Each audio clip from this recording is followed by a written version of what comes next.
We're going to get started with this panel presentation on auto classification. And this is, I think, our first session. That's not going to be nothing against the sessions before this, but there will be no death by PowerPoint. So no PowerPoint presentations for this session. Just going to introduce our moderator, Sandy Serkes from Valora Technologies, who's going to take us into the panel discussion with our lovely panelists. So, Sandy, here you go.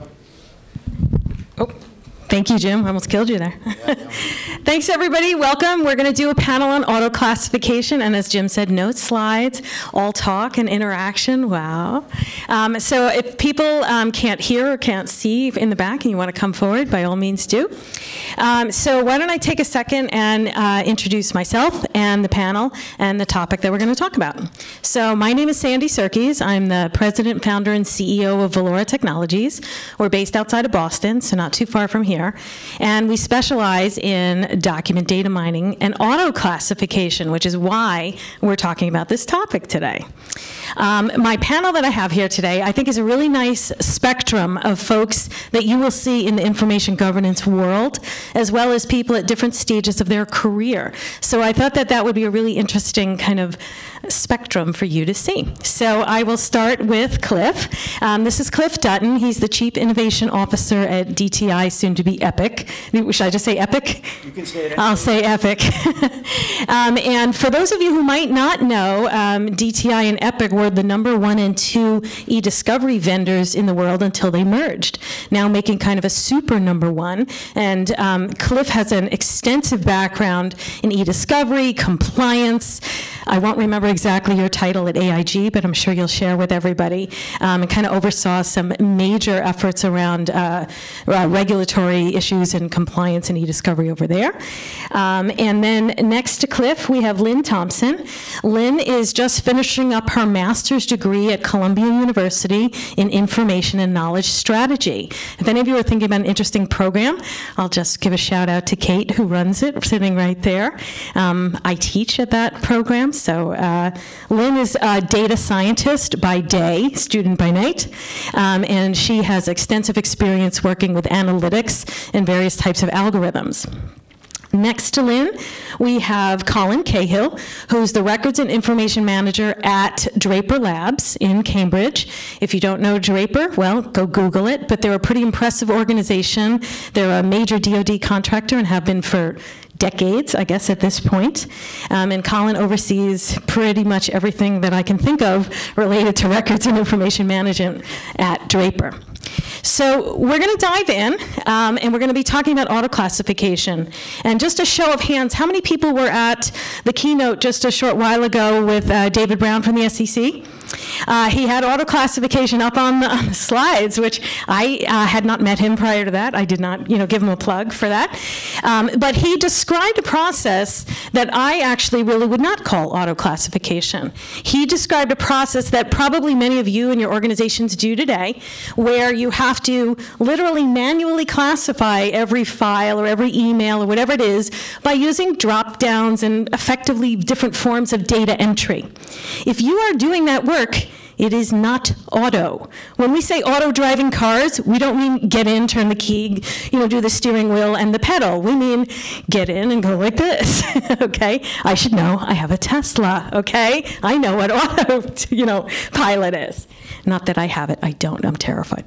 Okay, so when we talk about auto classification in here, what we are talking about is literally software doing the work, having algorithms, having AI, machine learning, call it whatever glitzy term you would like to call it, where software is analyzing the content of a file, and that file can be electronic or scanned paper, sort of newly electronic-esque, and then making decisions about what to do based on the content.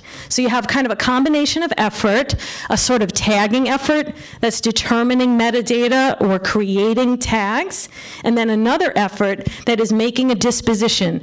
Is it germane, let's say, for a lawsuit? Is it responsive? Is it under legal hold, or should it be? Is it past its retention? Should it be deleted? If so, how? You get the idea. Okay, and so I've asked these three, now that we kind of have common language around what exactly is auto-classification, to kind of share their experiences with us. So I'm going to do this as kind of a Q&A format. I'm going to ask questions, but at one point I'll open it up and you guys can too, so start thinking about your killer questions. Okay, are we ready? All right. All right, panel, how exactly are your organizations or your clients utilizing auto-classification? I'm going to pick on Cliff first. Thanks, Sandy, and good afternoon, everybody. A little more background on what DTI Epiq is, and maybe that will help with the context of the example. We're a billion-dollar corporation with 7,000 employees around the world, and we're the largest provider of legal services that are not law firm services. So we provide, in addition to electronic discovery, we provide court reporter services, we provide bankruptcy settlement, we provide notice for settlement of class action suits, we provide management services for the back end of law firms globally. So in that context, we're one of the largest processors of electronic information in the legal industry. So we get a lot of different touch points across that. And one of the things that I've found is that when people have a very large volume of documents or files, the natural inclination is to think of them as printed out. They're all a bunch of files. We can print them out and we can figure out which one's what for our business purposes just by looking at them. And that's true. That's a perfectly valid way to look at documents if you have 10 documents. But if you have 1 million documents, that's not a rational way to move forward and understand what's in them. So when we talk about auto-classification, one example I want to share is, let's say, for example, you have a financial institution that has a large portfolio of loans that are in bankruptcy, or the person who took out the loan is in bankruptcy, or the entity that took out the loan is in bankruptcy. You want to make some disposition decisions, and you want to make some reports because your regulators require you to do that. You need to look at a large volume of files. So if you have tens of thousands of these records, you might have millions of underlying documents that are germane to that particular challenge, and you could say, well, let's just look at them all. Let's assign some people in a team, wherever it is, here or in some other place around the world where the cost might be lower, and say, let's assign people to look at that. The first thing you need to do is say, what do you want the people to find out? You need to figure out the rules. You mentioned some disposition phase. During that disposition, you have to consistently follow some rules. You have to have a reasonable approach to say, we've looked at a large volume of files, and we've made categorization based on some rules that human beings decided. The rules don't make themselves up. The rules are to a business purpose. So once you design the rules, you can look at those files rather than individually with individual human beings looking and disposing of each file according to those rules. You can say, let's make that an algorithm. Let's extract data from the text according to some rules, and then we can have a more efficient way of categorizing into different buckets those million files, for example. That might make it possible to do in a reasonable amount of time. So if you have a deadline as a financial institution to respond to a certain request, whether it's internal or regulatory, you have to say, how much will that cost and how long will it take? So in a recent example, when we literally had tens of thousands of records similar to what I'm describing, when we looked at the analysis of what it would take to look at those files with just a straight human labor force versus what it would take to look at it both algorithmically and with some QA applied by human beings, we found that the cost associated with doing that algorithmically was about 25% of the cost of doing it all with human beings. We also found that about 2/3 of those files could accurately be categorized using the algorithm. So it's not like we expect auto-classification to be 100% perfect solution to everything. It's not. But when we start with a human definition of what the rules are, and we apply algorithms efficiently in a combined process, together we can achieve extraordinary efficiency. So that's an example of how we can use this kind of technology to achieve a particular business objective. Thanks, Cliff. And I just want to pick up on one point, which is, and I get asked this all the time, which is, when is it a lot of data? And of course, that's a subjective question. But we are now facing a world. I'll give you an example. Someone I spoke to earlier this week, their organization receives 100 documents a minute, every minute, every day.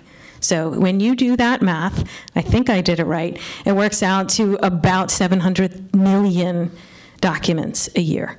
That's new. Okay? That is the world that we are heading to. Not everybody's in that scenario, but a lot of them are. I'll give you another kind of data point, again, just from recent conversations. Happened to be a large law firm, this one.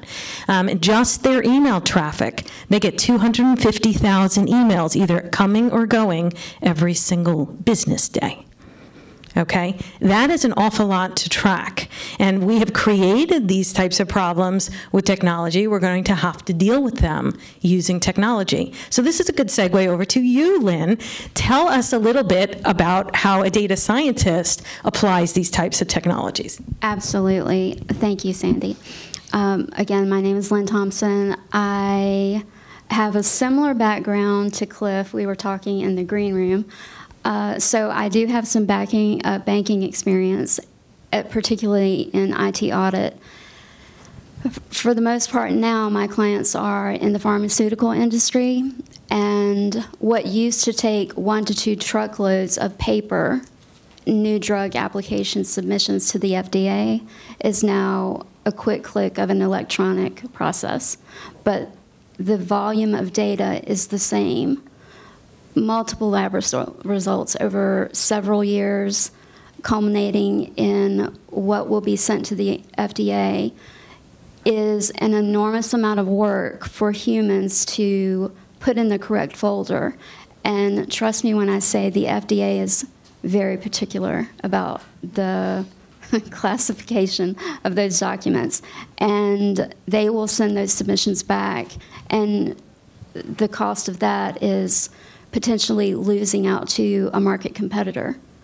Because, as you all may know, rivalry in the pharmaceutical industry is fierce. There are often companies competing, developing a similar drug, sometimes the same drug at the same time. So it's critically important to get those submissions in as quickly as possible. Auto-classification helps us do that. As Cliff mentioned, we use humans to make those rules, align them to the business strategy. And I just want to reinforce the fact that it is an iterative process. It's not something that you can just set up an algorithm and walk away. You have to keep a check on that algorithm to make sure it's efficiently doing the work that you need it to do.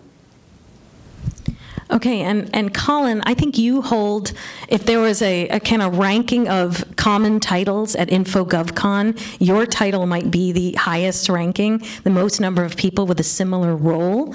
And so I think a lot of people identify with, okay, I'm a modern day trying to get my organization to go from sort of more of a paper orientation around records into a digital one. You have a fair amount of experience with that. Maybe you can speak to that. Sure, thanks, Sandy. So Draper Laboratories, really, it's been around since the 1940s and originated from MIT. I started at Draper 2 years ago, and really, prior to my arrival, no one at Draper had ever paid any attention to trying to manage information. So thus, everything that Draper ever created since the 1940s still existed in at least one form or another, usually multiple copies of the same information. If anyone has ever been there, and Sandy has been in the office, so she can attest to this, it's literally, the office building is kind of like a rat maze. So there's lots of strange hallways that don't seem to lead anywhere. You get to a dead end, and you don't know where the hell you're trying to get to. And people have traditionally have stayed there for a long time. 30, 40 years is not uncommon. And probably in the same office for all that time. So legacy paper records at Draper had stacked up. It's just a huge, huge volume of that. So we've been modernizing our office space, which means moving all these engineers out of their offices that they've been in for decades and like demoing the entire space and then rebuilding it into an open concept. So there's been lots of legacy information that has been siloed to really like one person who's been here for a long time. So we're trying to make some smart decisions on what to do with a lot of this physical information. So, some of it is just old and we may not need it. No one's ever going to reference it again. It has very little value. So we'll either shred it or get rid of it. While others, there certainly is a lot of value, and we want to be able to use that and understand it. We also have, as Sandy mentioned, we're a DoD contractor, so we do a lot of work with the Navy, the Air Force. We also do a lot of work with NASA. So a huge amount of our business contains very sensitive, classified information, lots of security concerns. So as we have identified sort of those paper records as we're going through and renovating all this office space, we're trying to also understand what we have, and using auto classification as we're digitizing the paper records, trying to build some rules so we can understand if we have security classification that we need to apply to this content, if there's know-how here that we do want to capture and try and surface for reuse. So there's a number of different ways we're looking to do that versus doing it manually using these tools. And I'll add one more, just because it didn't come up in the conversations here, but a common use case that we're seeing now tends to come up when organizations are coming together or splitting apart. In other words, some sort of restructuring, M&A, acquisition, that kind of thing. And what happens in those scenarios is, of course, you have two different piles of data either combining or splitting apart. And that is usually a call to, it's a good kind of impetus for information governance that isn't always discussed. Yes, sure, we know breach is a big thing, and some sort of litigation. Those are kind of the ugly versions of when it's time to pay attention. But M&A or divestiture can be a very positive version of that. And even still, I'll give you an example. There are two huge organizations coming together. So you have party A and party B. Their data has to come together, and then because of regulatory requirements, they actually have to split into 3 companies at the end. So you have 2 coming together, splitting into 3. That's quite a data management challenge, and it's going to be solved with a metadata analysis and rules. So just another one to add to the pile. Sandy, if I can just add to that for a second. Yes, sure. It's a great example because it brings us from this sort of policy layer directly down into some technology, because when you say things like, normalize data across 2 different institutions, and probably from a data science perspective, you'll resonate with this, but we have to start talking about things like data maturity models and data quality and data taxonomies, and what do we mean by different data fields in different places. If you have to map every single data field and its content by hand across these volumes of data sources, you will fail. Right? Because that doesn't work. Humans are not good at high quality predictability and repeatability across a volume of tasks like that. We get bored. Computers don't get bored. It applies the same thing algorithmically to the same file, and at least you have a method that you can say has a reasonable level of consistency. So none of these processes seek perfection. They seek a reasonable level of consistency according to its business purpose. So in compliance, we might have one threshold for reasonability. In an M&A transaction, we might have another level of reasonability of completeness. In a litigation, we're going to have maybe a higher standard of what reasonability and completeness means. But you have to think about those things technically, and it gets into the weeds really fast. And it's important that it's not only policy, but it's also the data definitions that we're talking about. Okay, so since that all these people are already in the room, I'm going to say you're at least partial believers in this concept, or you wouldn't be here. So since you guys are living it day to day on the front lines, talk to them about the gotchas or things that get overestimated or underestimated. Give us your battle stories and let them benefit from what you've learned the hard way. I can attest to that. One of the things that I've learned as a data scientist is that you cannot rely on simply one model. It takes more than one model to build reliability. The more models you have saying the same thing, the more accurate your data will be, your metadata classification will be. Another thing I want to reiterate is this is not a silver bullet. This technology is not a silver bullet. It takes time and knowledge and expertise to perfect the algorithm. Companies such as Valora are amazing at generating these algorithms, and it takes time to perfect that ability. Sure. No, I think the silver bullet point is spot on. Auto-classification is something that personally I've kind of been interested in going back to the late 90s when Autonomy, that company, first hit the scenes. So I found it fascinating. And even back then, there were a lot of organizations that were starting to try and dip their toes and test. It was certainly not perfect or even close enough to perfect to really be terribly usable, but it has certainly improved over the years, not to the point of being, again, the silver bullet. So you have to, I think there is a lot of diligence that needs to go into it up front. A lot of that learning, testing, and in our case, and I think in a lot of organizations' cases, what we're talking about is lots of unstructured information that really it's a black hole. No one's quite sure what it is we have. So even if we can start to apply some algorithms and rules and policies, all this stuff, to try and surface and understand what's there, it may not be 100% perfect, but it can get pretty damn close if you do a good job, and it's better than not doing anything at all, for sure. Yeah. Do you do statistical sampling every so often to make sure your algorithms are accurate still? I think that's a very good practice. Yeah.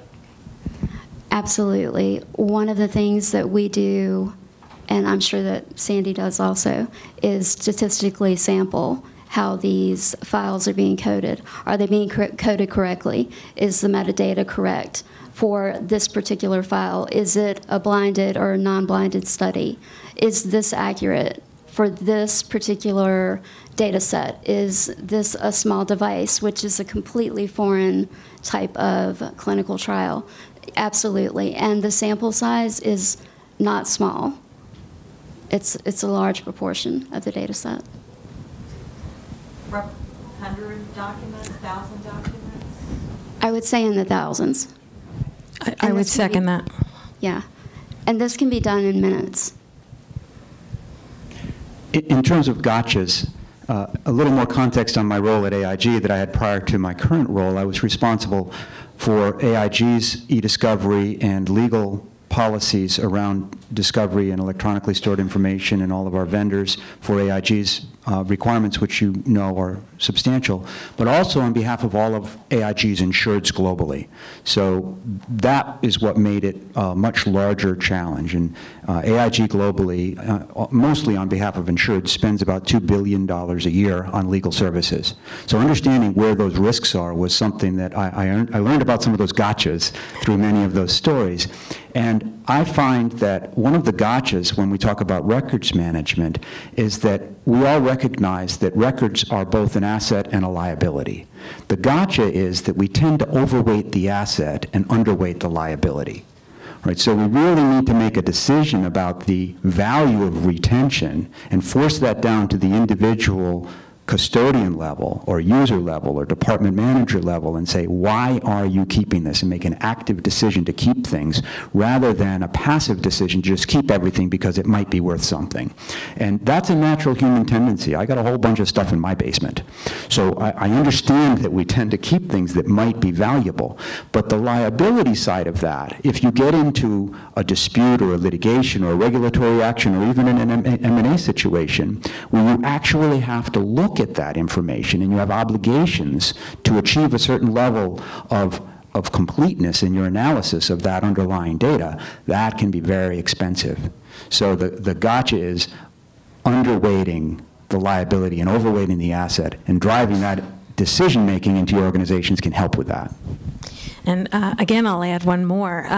Something that I think gets underweighted is the notion that there are different applications, different data silos, call it what you want, for different purposes. And that didn't happen by accident. There are different tools that are better for different purposes. And that is not likely to change. So I know that there, maybe a couple years ago, was sort of a prevailing notion that if we could just get all the data in one place or into one system, then we'll be under control.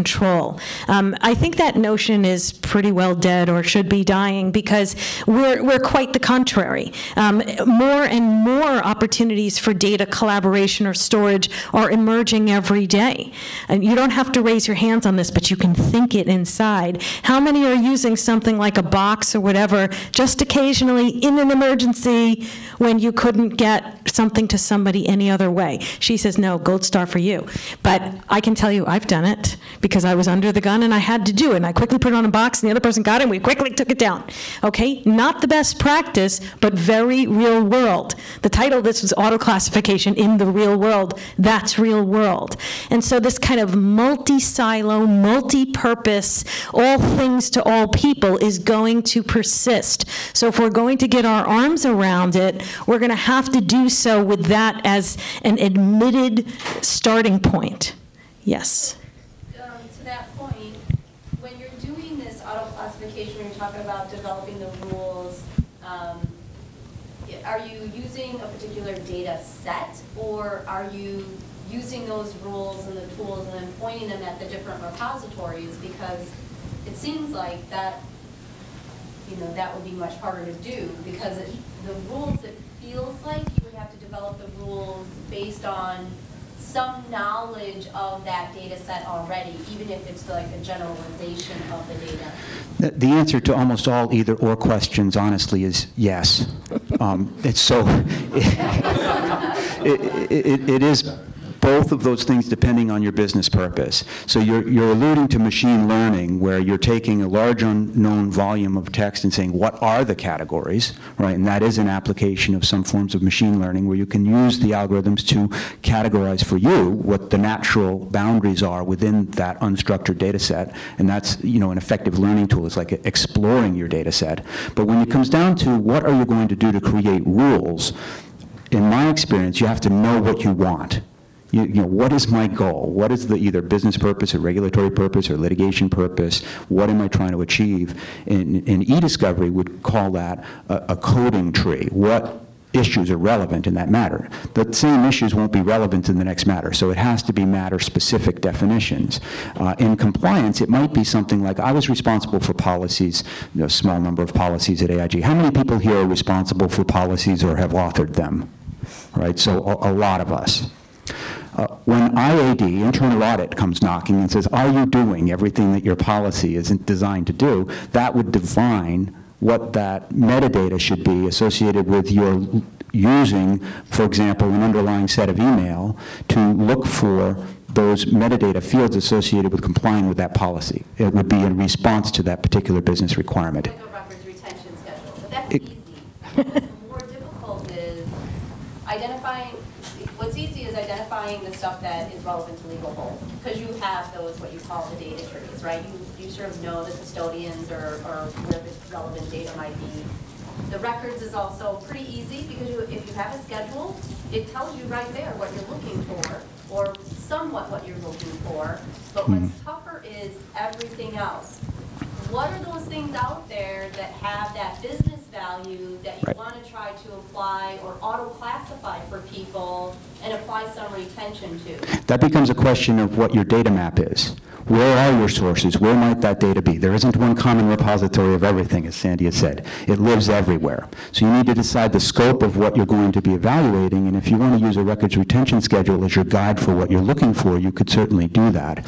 I would caution that I've been a testifying expert on e-discovery in federal court relative to reasonability and completeness, and I've often had to confront the difference between policy and practice. So when we have a records retention schedule that says what people should do, they don't do that. So we have to make sure we bridge that gap for them, and we make sure the rules look for those things that we know should be retained under a hold policy, that we look for them as broadly as possible. But at least we're given some comfort in the e-discovery space that recent rules changes in the Federal Rules of Civil Procedure have given greater weight to proportionality, and so, what are we looking for in the context of what's at dispute, and it's not a universal has to be everything answer. I'll add one more thing to that, and I'll also count this as sort of underutilized, and that is the notion of the document type. I'm not talking about it's an XLS or it's a JPEG. I'm talking it's a cash flow statement, it's a hospital admission form, whatever it is, because document type is often the best indicator without any other knowledge to say, might this be useful or not?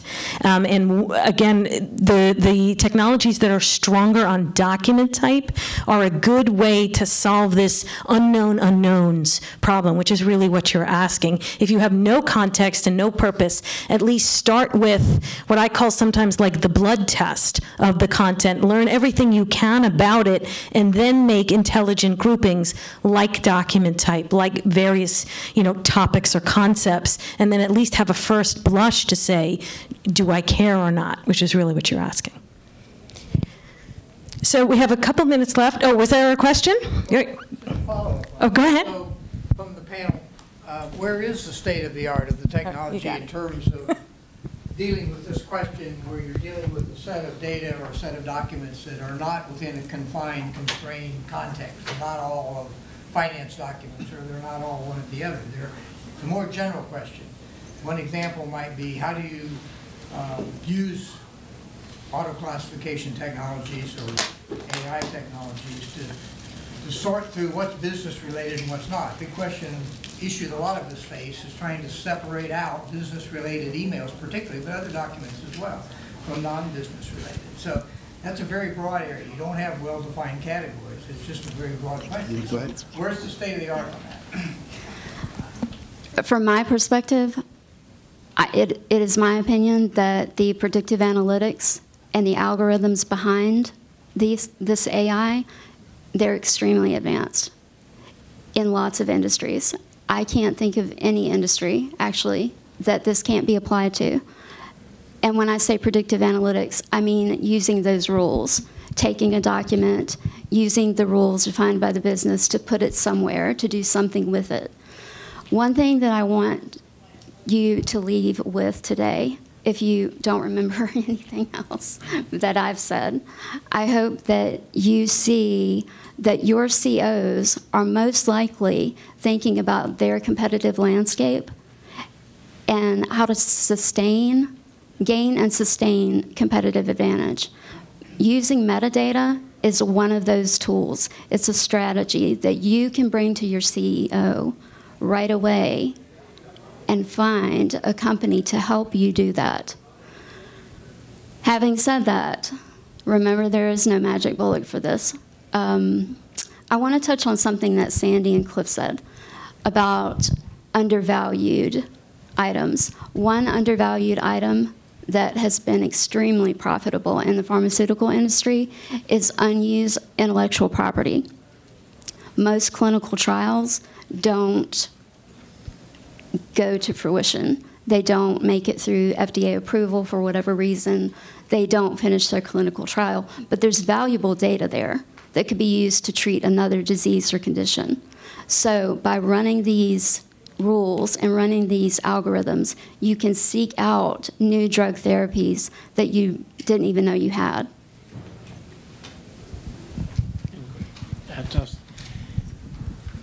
just to add maybe a little bit to this, the two questions that were last asked. And one of the things that we're trying to do is, I mentioned, right, it's on our file shares, it's kind of a black hole, right? Some folks have described it as a hairball or a woodpile, or there's lots of interesting names for it. Do you want to cover this? No. So it's hard, right? In a lot of ways, we don't know what we don't know.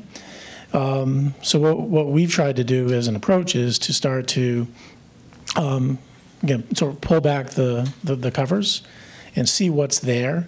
What are the people who've put the content into these repositories? How are they organizing it? What are the terms that they're using?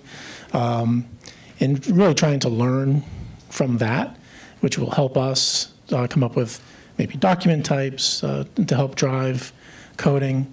Again, we have security concerns, so we can use the algorithms to come up and try to hopefully identify sensitive content that may be somewhere that's not protected the way it should be, or perhaps there's IP that's sitting out there as well. So it is kind of trying to use both tools, both approaches, to get at the answer.